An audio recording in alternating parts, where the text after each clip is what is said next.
From The Australian, here's what's on the front. I'm Claire Harvey. It's Monday, July 28, 2025.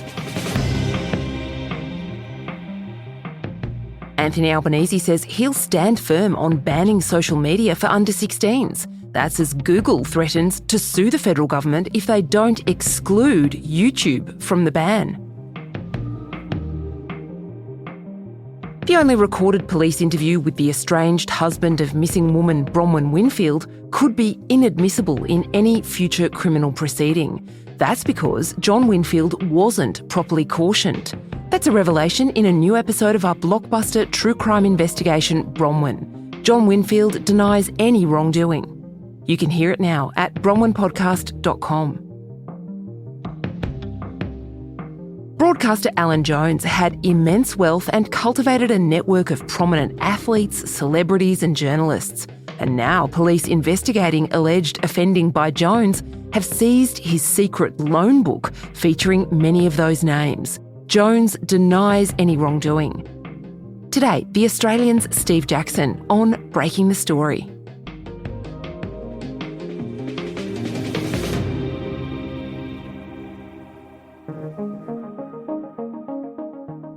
Alan Jones once rode the airwaves like a king sailing into battle. Every day, the breakfast radio host was at war with someone. The woman's off her tree.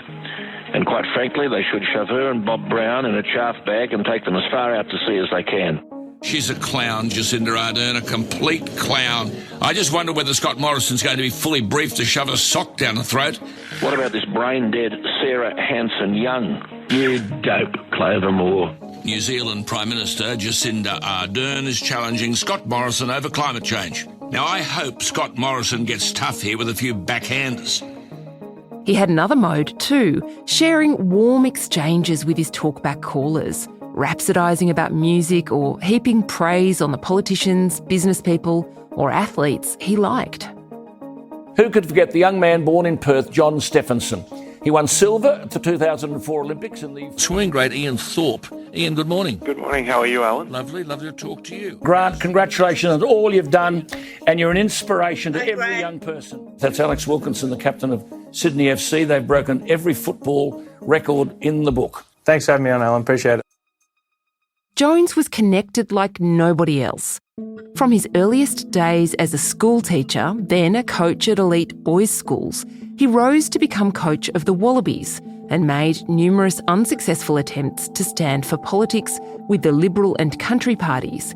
He owned shares in racehorses and businesses. Jones was wealthy, not just from his multi-million-dollar radio salary, but from the deals with corporate sponsors that in 1999 were found by the broadcasting regulator to have misled listeners. It was a huge scandal in radio. Jones and fellow 2UE broadcaster John Laws had individual deals with sponsors like Optus and Qantas, in return for which the pair plugged the businesses on air. Jones was publicly humiliated, and although he never admitted wrongdoing, he later claimed he'd stopped taking personal endorsements. But it was money in the end that pulled Jones off the radio waves. Those comments you heard about shoving a sock down the throat of New Zealand Prime Minister Jacinda Ardern in 2019 resulted in sponsors pulling their money from his 2GB breakfast show. Many never returned, and by 2020, Jones's radio career was over.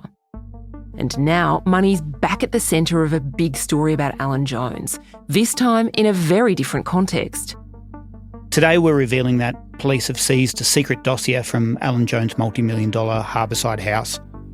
Steve Jackson is The Australian's media diarist, and he's breaking a big story in his column today.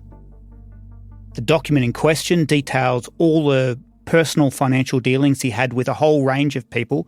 We're talking the biggest names across sport, media, business, racing in the country.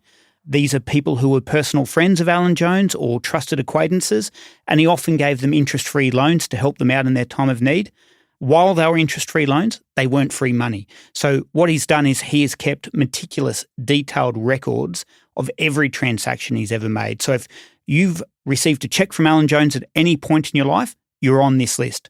Your name, your details, how much he lent you, and critically, whether you ever repaid him. In November 2024, Jones was charged with dozens of offences, including aggravated indecent assault, assault with active indecency, sexual touching and common assault. Additional charges were laid earlier this year, and there are now 10 alleged victims, including one aged 17 at the time of the alleged offending. Jones, who denies all the allegations, is now 84. What do we know about who these people are that Alan Jones was allegedly lending money to? Look, I've been provided with a list of names of people who are allegedly on the list. At this stage, I've kept a lot of those details confidential because at the moment this is a document that I understand is being treated as a serious piece of potential evidence by the authorities. But one of the names we do know that features on it is Karl Stefanovic, who's long been a friend of Alan Jones. Jones welcomed him to Sydney and was a very strong influence on him in his early years and gave him a six-figure interest-free loan so he could afford to put a deposit on his first home in Sydney when he arrived here from Queensland more than 2 decades ago. So that's one of the names that we can reveal is definitely on the list.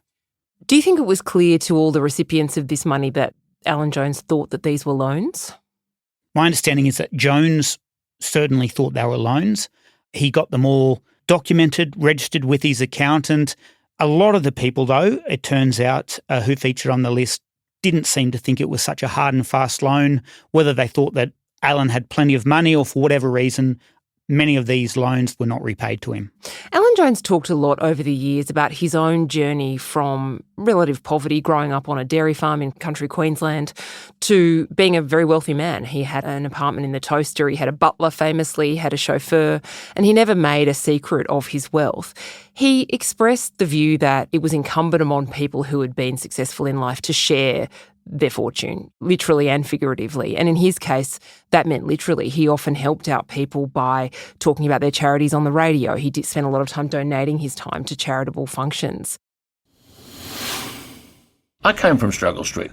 You see, democracy is a great idea, but it doesn't always work. I mean, people basically feel that they're only ever wanted a week before the election, and they're asked to vote, and then they're completely ignored. Were you surprised by the extent of his alleged financial connections with Australia's elite? Not really, because we've heard about how generous he is and how gregarious he is. Jones is someone who has quite a solitary lifestyle. He was earning millions of dollars at his peak. And let's be honest, he didn't have anyone to share it with except for his friends, and he liked to look after them. My sources have told me he's also a little bit of a sucker for a hard luck story.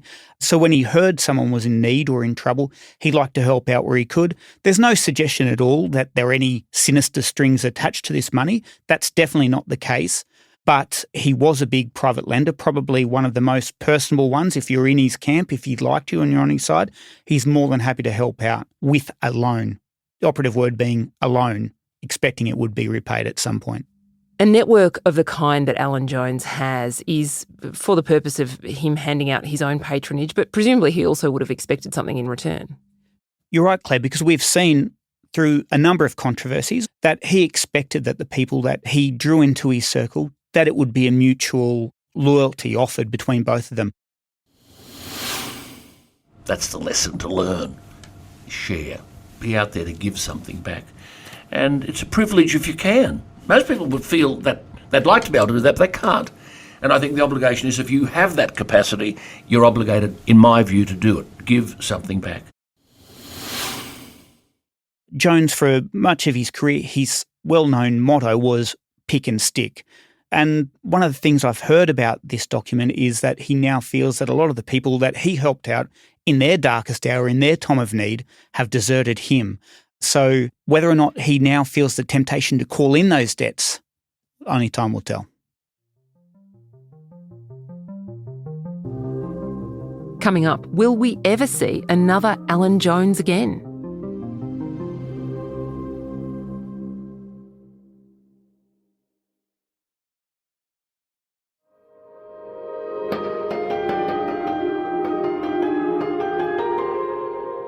Jacko, Alan Jones disappeared from the radio airwaves in 2020. He had a short-lived time on Sky News. That didn't last. Why did his career end so sort of abruptly? And how has radio and broadcast reshaped itself in his absence? It's funny that you asked that, Claire, because I initially got the details about Jones effectively being kicked off 2GB. In an era of social media, some of the more extreme comments he was making weren't well received, and there were ramifications for that, and advertisers were fleeing amidst a backlash, and the word was out he was going to lose his job. At the time, Nine Radio vehemently denied that was the case. It played out that that was, in fact, the reason that he left, and his ensuing moves after that just showed that he had a smaller and smaller niche as he got more extreme or more fervent in some of his more extreme beliefs. Since then, he's had his venture with Australian Digital Holdings, but really he's retreated into his house. He's only been seen out a couple of times since he was arrested and put on bail last November. And we've seen in the wake of Jones's time in media and radio in particular, a sort of reckoning where a lot of the behaviour and actions, particularly of big-name stars, that were questionable and covered up because they were your money makers, because they were the people that attracted audiences, it was covered over. It wasn't talked about. The old days of yelling at people are over, and just something that doesn't wash in newsrooms these days. We could argue about whether Alan Jones ever shifted any votes, but he was certainly someone who politicians felt that they had to court. You know, you had to go on Alan Jones if he invited you. Is there anyone like that in media now, maybe apart from Kyle and Jackie O? Well, I think when you're looking at the height of Alan Jones' power, we're looking at an era really in the infancy of the internet, where people did turn to the radio, particularly for their live breaking news. And he was a guy who was on there for 3 hours every day telling you what he thought, and people listened. And I think in that era, he did make a big difference. These days, there's so many options. As you know, you can read The Australian 24/7 online with the latest news and other mastheads as well. It's not just radio that has that. There's no monopoly on having a voice because social media means everyone can have their say and have people hear what they think and respond. But in his time, he was truly powerful. Whether or not anyone has that sort of power now, I severely doubt it.